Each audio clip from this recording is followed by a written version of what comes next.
Here is the Aris design for DM4, and you can see that the colours represent the layers of the board. So if we switch the various layers on and off, let's do view layers and let's select none, then you can see that, for example, we have the top copper layer shown in red, we have the bottom copper layer shown in blue, we have the top silk layer in light blue and the bottom silk layer in a kind of magenta pink colour, the inner layer number 1 in orange, and inner layer number 2 is a ground plane, and so that shows the layers. Let's show all layers.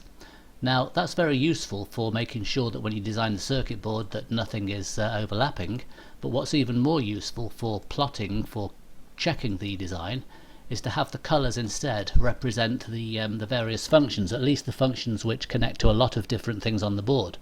So I've taken copies of each of those physical layers and put them into Photoshop, and if I switch the layers on and off, for example, here is the bottom silk layer, which I'm going to colour in later.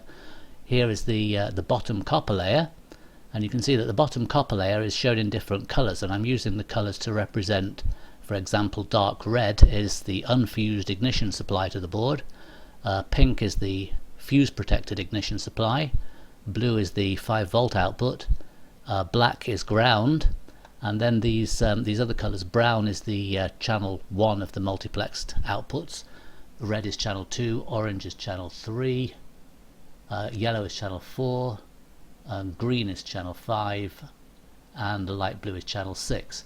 So that makes it easy to trace through the things that are connected to lots of different points.